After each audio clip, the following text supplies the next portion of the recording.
Hello there, Outliers. Niyama Shang here, and thank you so much for joining us here today on Outliers Edge Live. We have ourselves quite the roundtable today as we were joined by two outliers who are playing the game differently and still find a way to up level and expand themselves and the people around them. I'm excited for you to get to know them, get to see what they're up to in the world, and how they are choosing to be both as leaders and as people as they continue to create. Why don't we give ourselves a chance to get to know these outliers here today? We'll start off with Sharneise. Sharneise, thanks so much for being here today. Would you mind letting us know more about you and the game you're currently playing?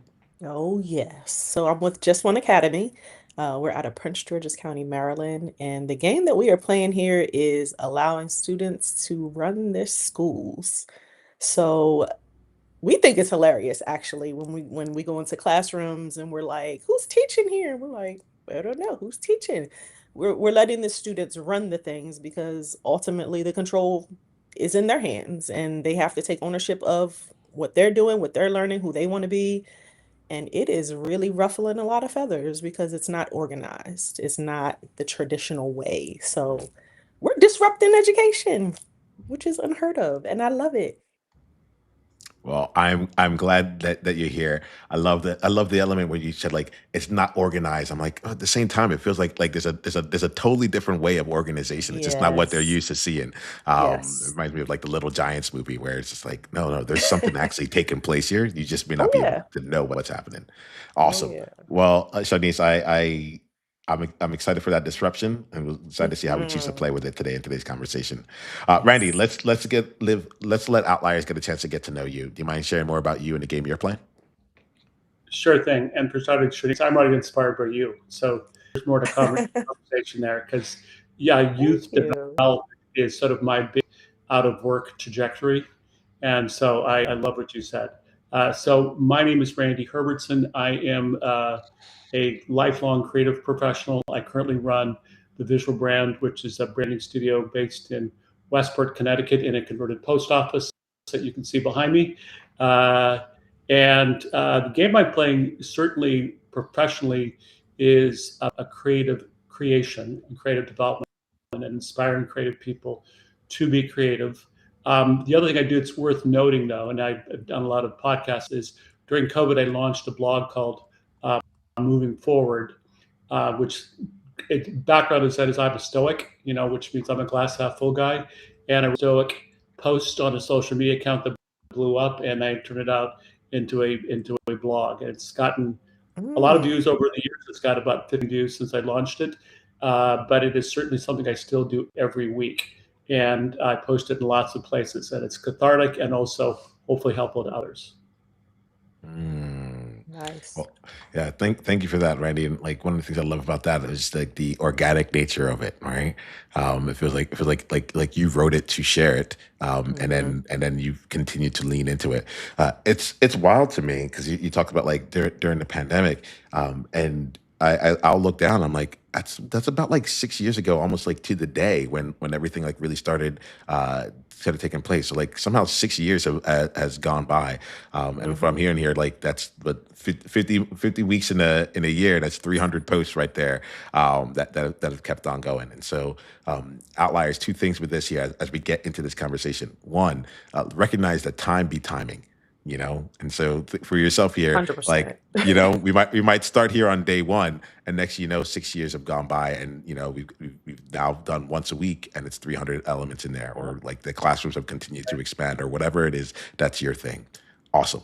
So let's play with today's conversation. There's something that came for me here, and it was when Shanice was describing the classroom, and I was imagining someone walking in and like seeing what her classroom was and be like, what's happening here? Like, and where I want to get to is this element of like it might it something that you do that to Mm. other people like they don't understand it, but it's actually one of like the core things beneath what allows for your success, right? For example, Mm. y'all came in here and I'm like, all right, great, we were just gonna go live, and how we have the conversation, that's what I'm really looking at, not actually the words that are being said, but the experience that we have. And so that's an example of it on my end here. I'll be curious for you all, about something that you do that almost no one else would do, or if they see it, they think they know what's going on, but they don't understand the real magic that's happening underneath. Either of you feel like taking that one on?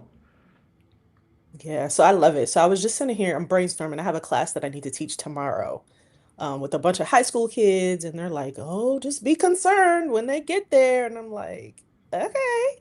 And so I'm just sitting here thinking of what am I gonna do? What am I gonna say? What happens in this 30 minutes that I have these kids? And I said, I'm gonna do like a cocktail party.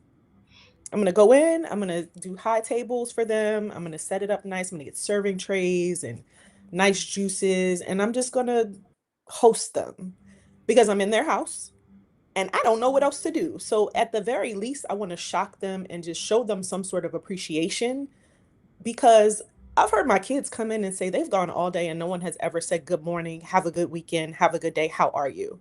So at the very least, to just bring them into a classroom and just serve them, and the conversation's going to go where it goes. But for someone to look in and be like, why is she serving like orange juice and crackers and all the things when she should be teaching? And it's like, I am teaching because I'm allowing them to get into a different headspace and a different, be somebody else that nobody else expects them to be first. And then I'll get to where I'm going with this. So I have to set the stage for how I need them to think before we can have this different level conversation. So I'm so excited about it.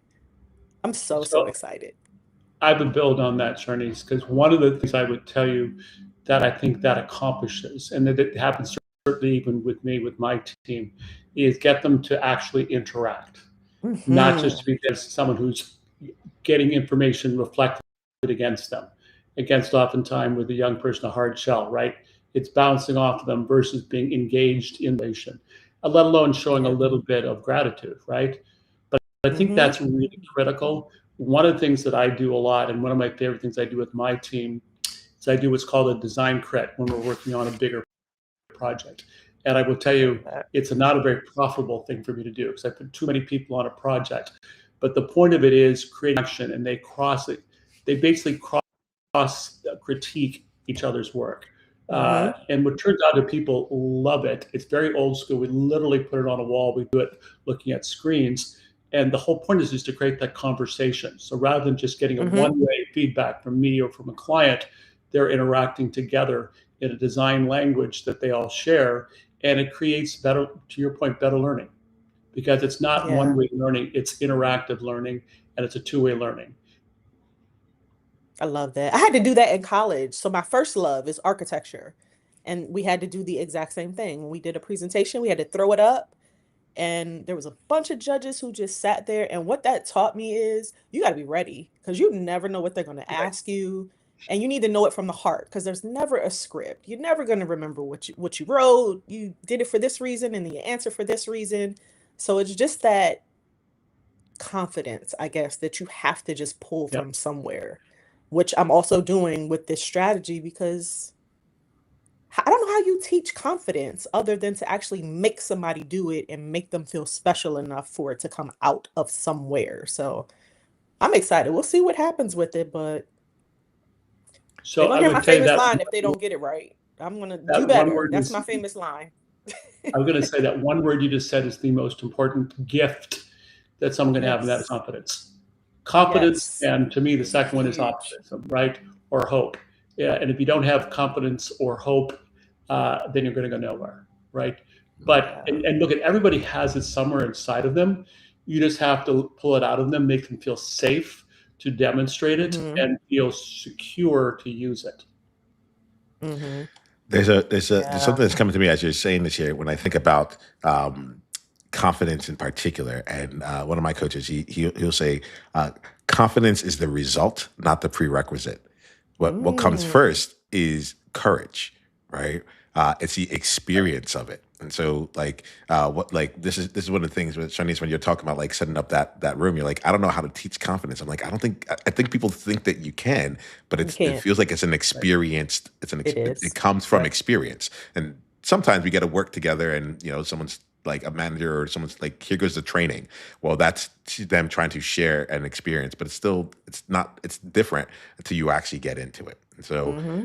you're getting me to think a little bit on that space. And how you create the room and how you create Yep. something differently there. You Yes, I know, love it. And creating the room also to build on that is really important. And by the way, this is even the space that I'm in here. I'm a little bit of a nut job in terms of feng shui, if you're going to use Me a fancy too. word. But it's both the lighting, it's the sound you may or may not be able to hear. We have background music here that's subtle, but the lighting, the sound, the whole atmosphere, even the The smell smell. Yep. make a difference. People basically work productively, do whatever in life is productive.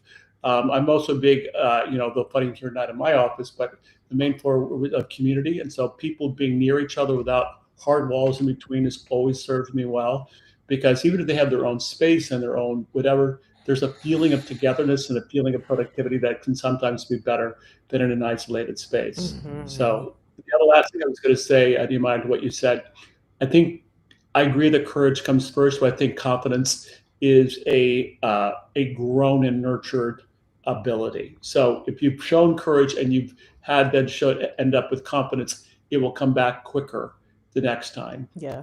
Because you have then feel safe and then feel successful when you've exhibited confidence. And then the flip side too, when we sometimes the old overconfidence, when you do demonstrate it, that's also a learning thing too. It shouldn't put somebody back from being confident yet, but sometimes there's a level where it crosses the line, right? Yeah. Where you can become disrespectful, or you can become, not listening to others. So, but I think it's a grown practice for It sure. So, is. so now you got me in here. Let's play a little bit with the overconfidence part, because I like the confidence part. Like that's where I want to go. I'm like, as a coach, let's talk about Right. confidence and go there.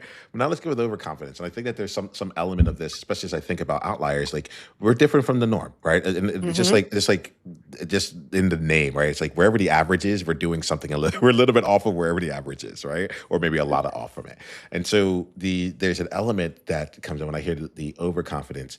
The two things that come to my mind are one, how do you navigate when you end up going into something that might be over your head, or you're overconfident in it, both from either the language you took. So I felt like the disposition, Randy, there was like a disposition element of it. Like, all right, like, are you getting on the end of disrespectful or cocky of it?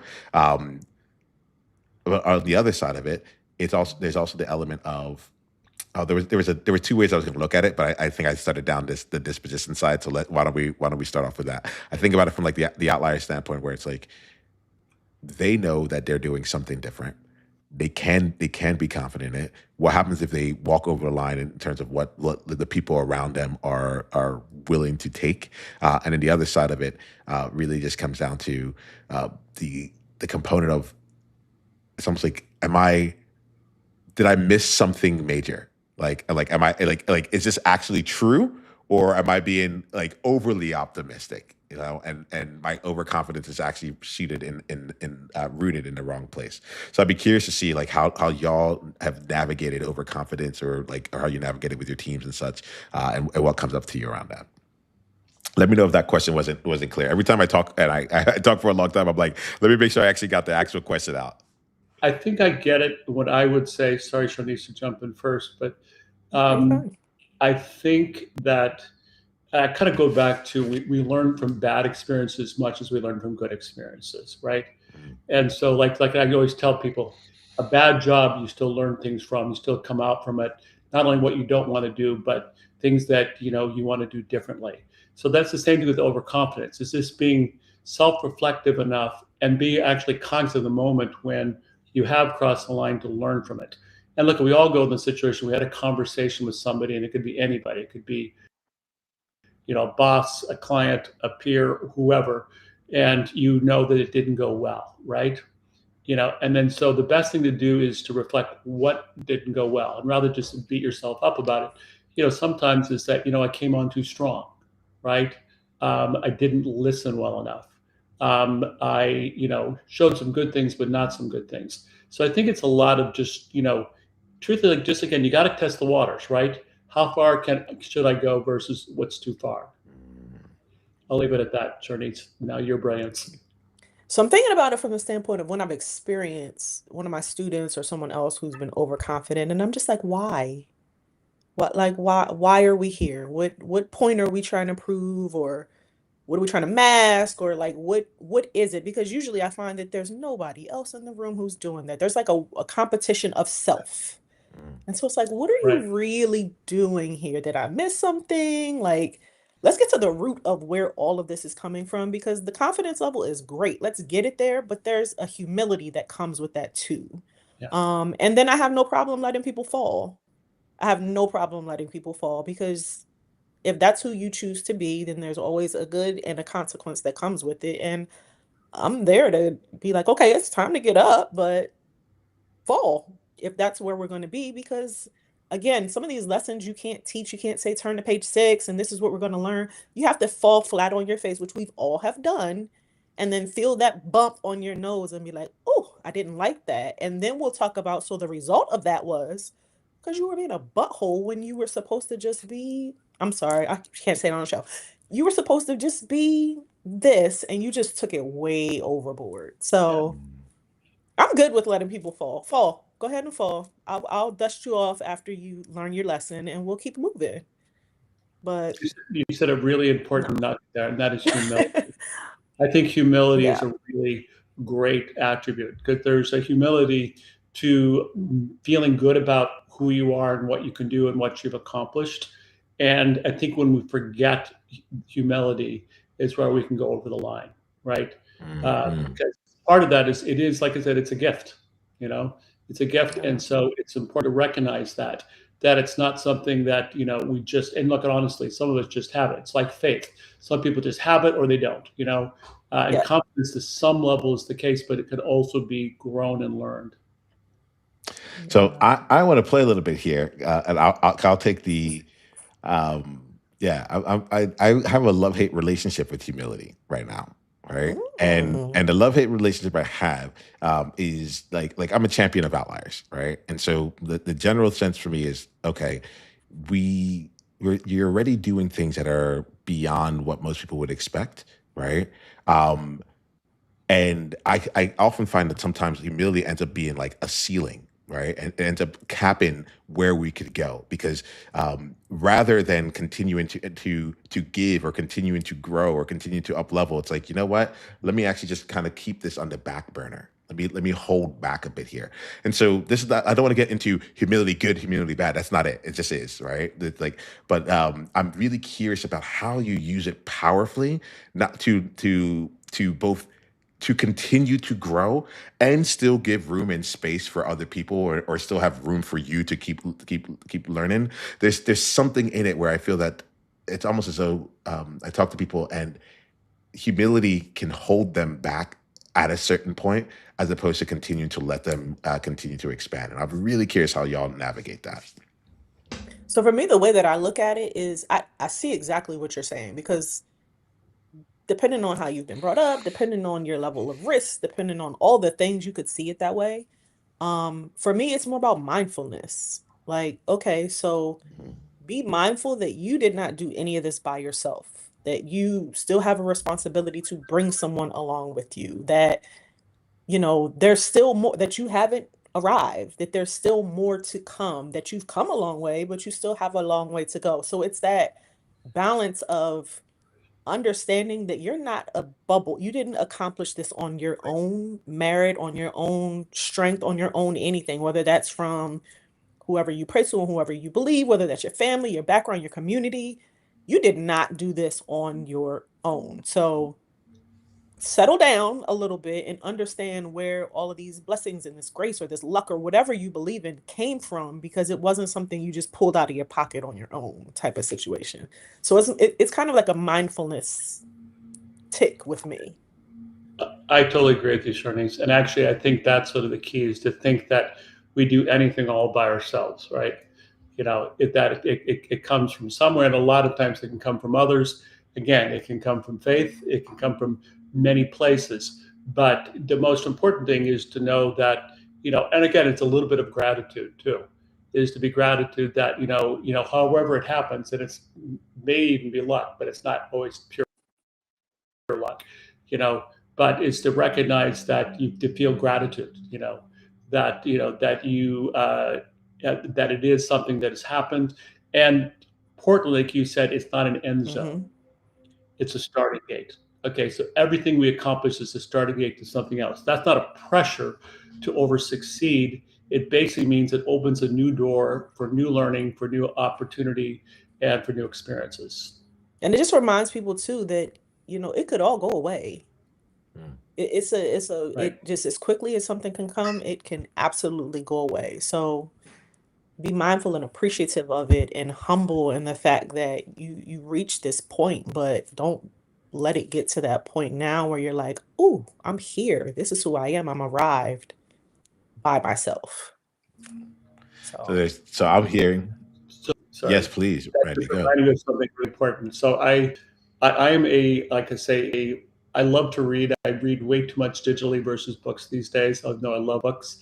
Um, and I just reread Eckhart Tolle. And one of the things he talks a lot about, because I had read it a million years ago, was being present. mhm, Being very, very aware of this moment. We spend way too much time letting things go by quickly in our days and our weeks and our months and our years, and don't really take any moment and really live in the moment. And that's a trite saying that we hear a lot, but it's really true.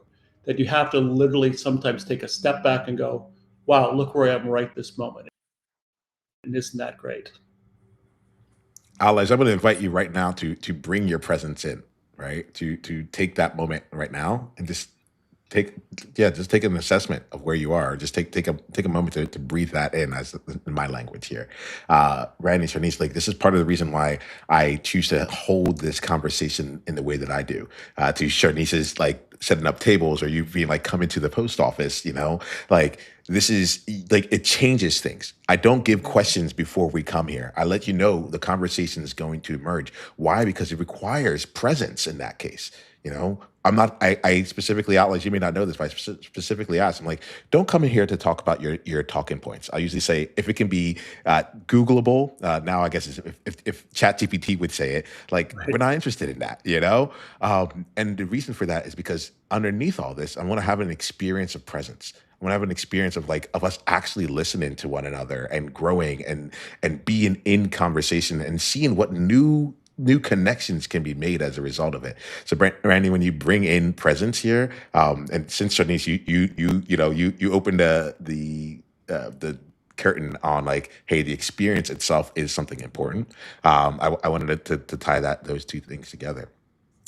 Randy, I'm thinking about you right now in being in the post office. And there was something, I think, Sharnice, you said this. You said, be someone that no one, you want to help them be someone that no one expects them to be, and to set the stage for how you want them to think, right? Or, like, mhm. the level that you want them to be thinking at.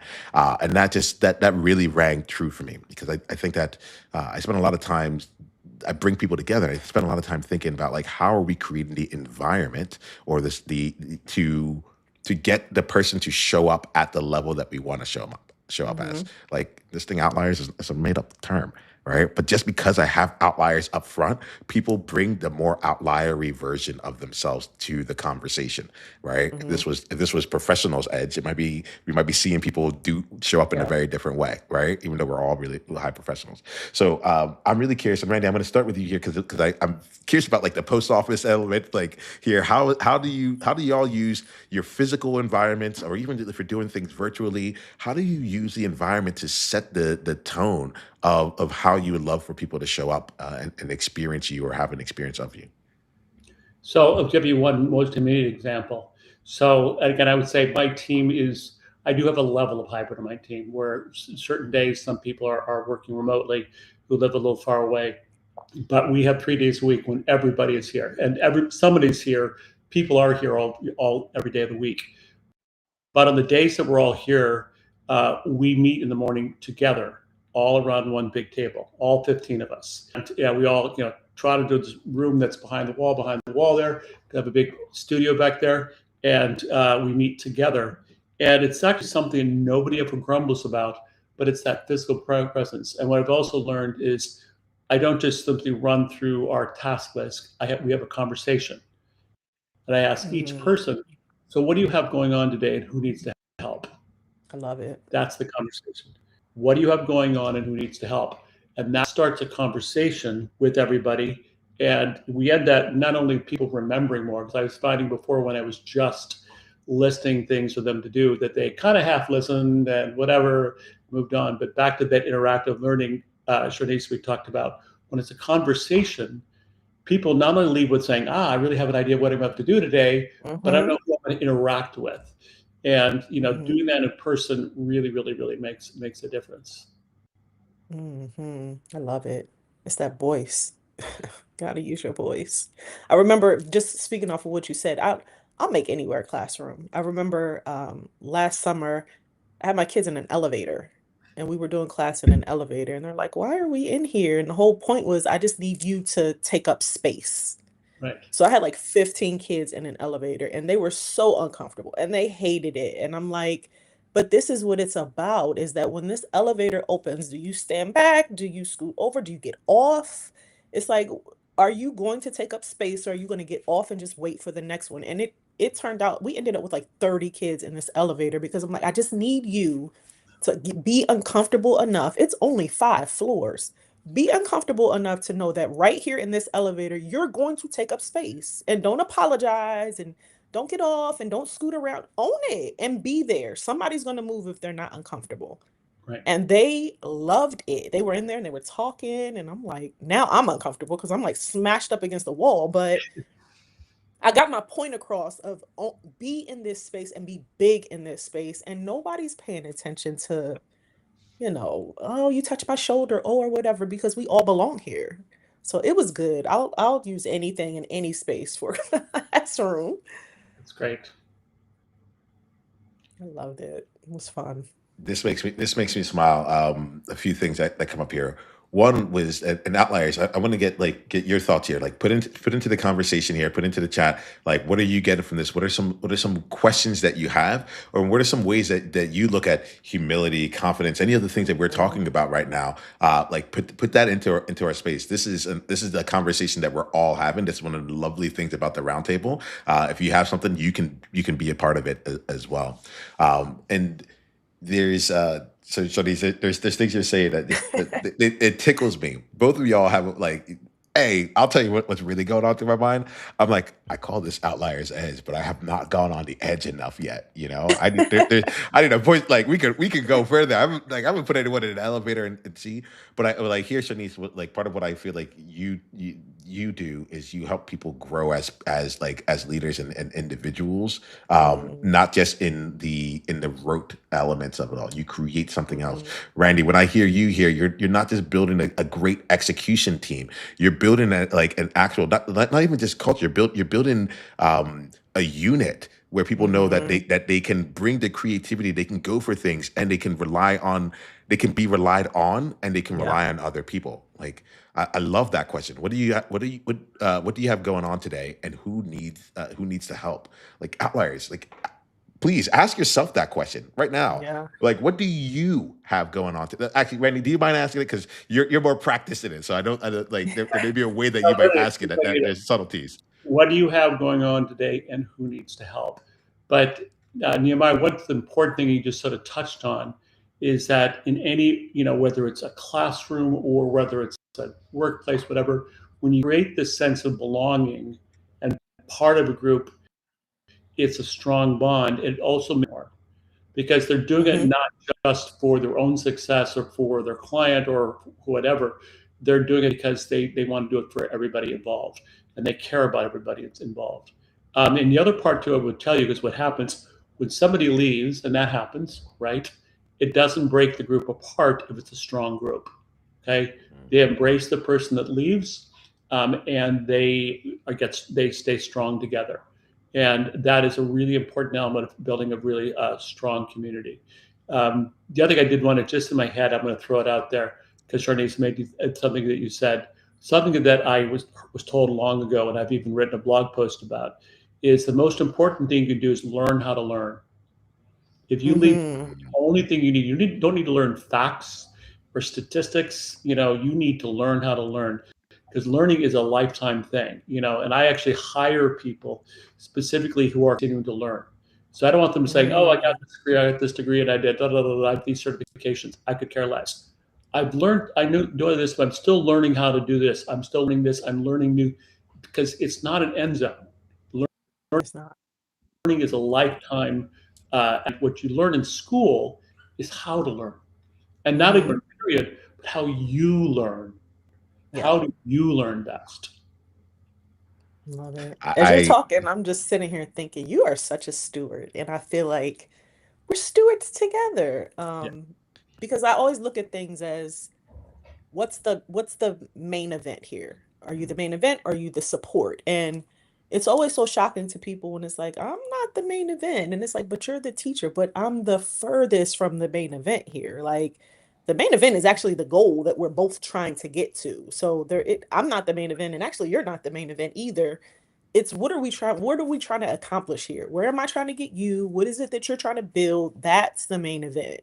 So I like what you said about just your demeanor and your tone is like, this is not about me. And I think that that's what makes things so rich is it's like you don't show up to be with your staff and say, okay, guys, pay attention to me and listen to me. This is what we're going to do. And this is how it goes. And I don't do that in my classroom either. It's like, okay, let me do a heart check with you first. Where are we at? Okay, now let's build from where we are because I can't squeeze something out of you that you don't have right now. You're human first, and then we'll get to the other things that you are after that. So I love what you said about that. y'all are just bringing up components that feel really true, and it's interesting to me because I'm realizing how many of these things I use to navigate my own life, and like what we focus on as outliers and outliers edge. But I don't know if I put like words to it. Mm, Randy, you talked here. I like to tell people I'm a very meta person. Because I feel like if you are able to understand the meta, then you're unstoppable.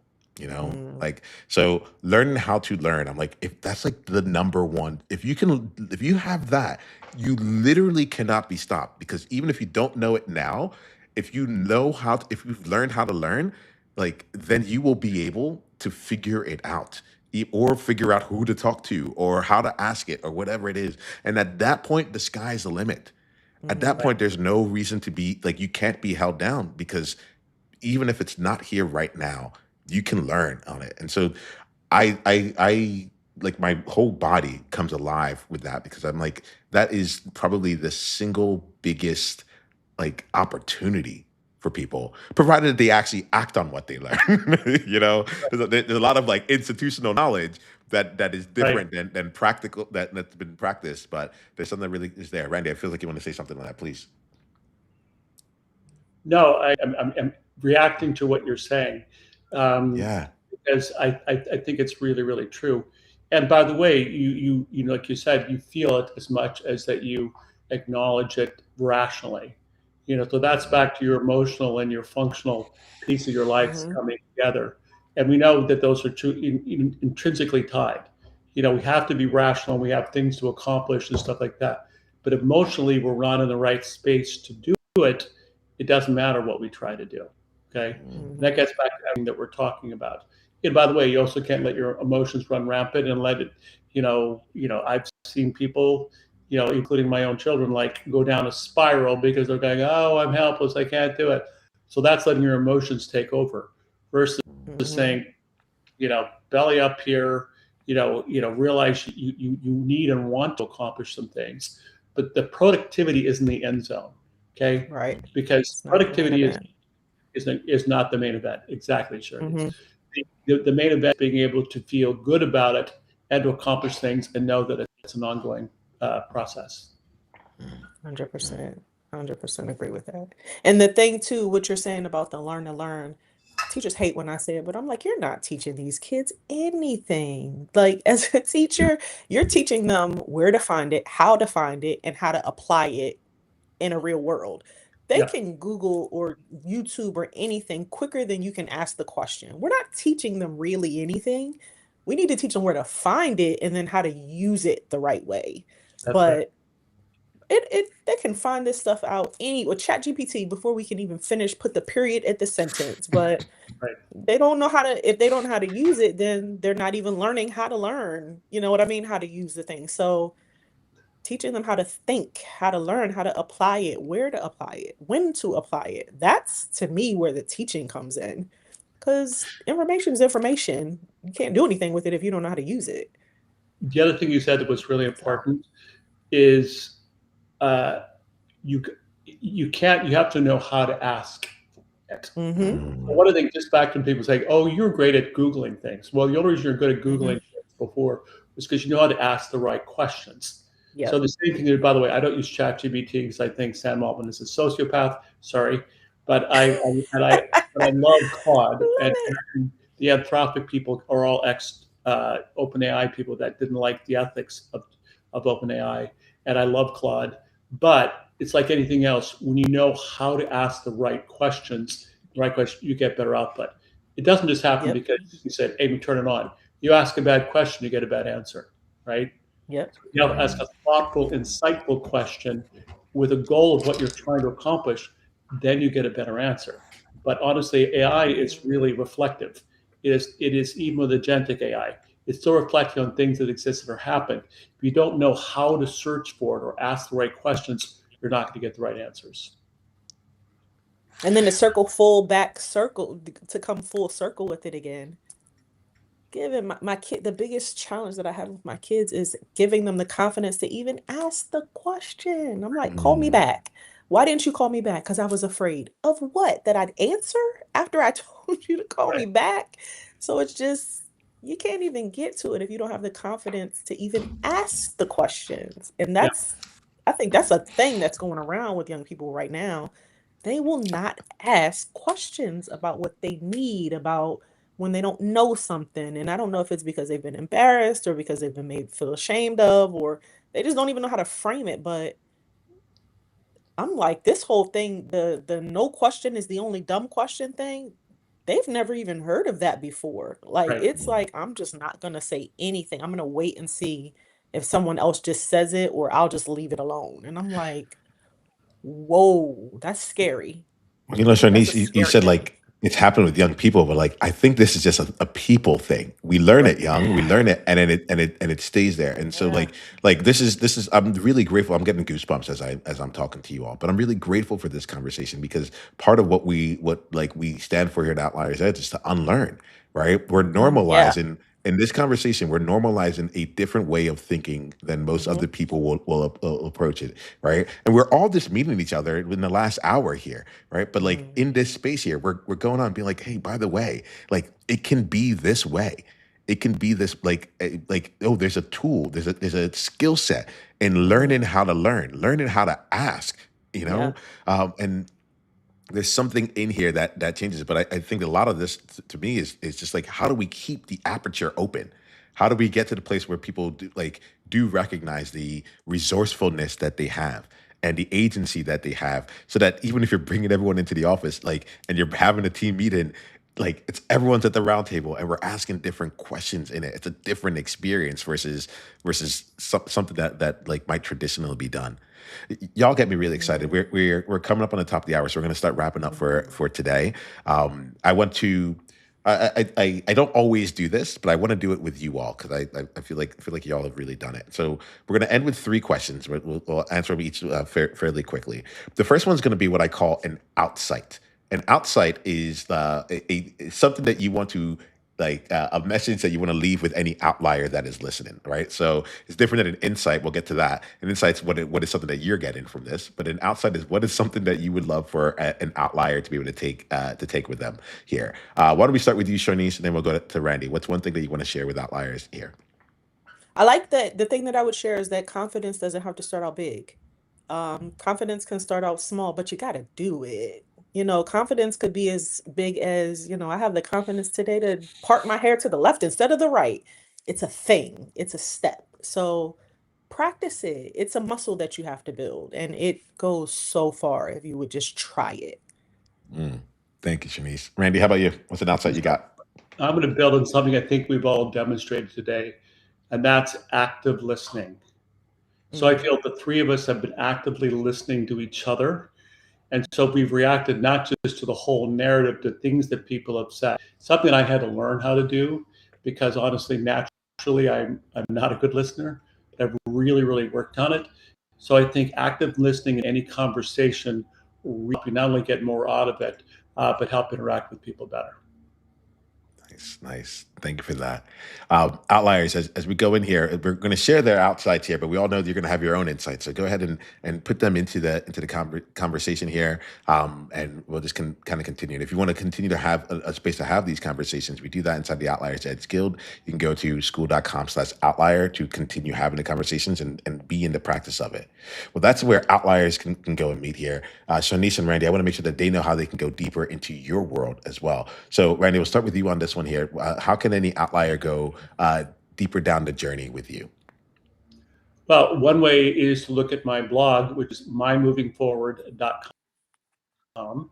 And you can read a lot there. And it's not, I don't post daily, Nehemiah, anymore, weekly, but there's a lot there, and there's a way to get in touch with me. That's a really good way. And to just read more what I've written. And a lot of it, by the way, is very, very short. I love it. I love it. So, can you say the name of the blog one more time? It's mymovingforward.com. Perfect. And Sharneise, if anyone wants to go deeper with you, what's the way that they can do that? Yeah, so we are on Instagram, Just One Academy on Instagram, and we are also at justoneacademy.com. And email, I respond, s.allen, ALLEN, at justoneacademy.com. I like to visit and travel too, so I'll pop up on people. Great. I love that. Create a possibility. All right. So then the last thing here as we go, and Just One Academy, that does not have a T in it. All right. So anyone that's listening here, JUS, right? JUS. Yes. Mm-hmm. All right, cool. So we end every conversation here. Every time I have an experience, every time I have a conversation, the real thing here is that it's a change the world, change like have a life-changing conversation. That's all I ever do. And so my ask here as we wrap is for each of you to think about like one insight that you are taking from this conversation. How has this conversation been beneficial to you? Let's assume that Outliers got what they needed. We gave them the outside. They know how to go deeper. But I would love if we can go around and just share one thing that we're taking out from this conversation. And if nothing's coming, if like nothing changed for you, like that's fine. It's like, like it was a good conversation, but nothing really shifted for me. Totally good. I'd rather us be honest than have to try and make something up here. All right. So why don't we go with Sharneise, then we'll go with Randy, and then we'll end for today.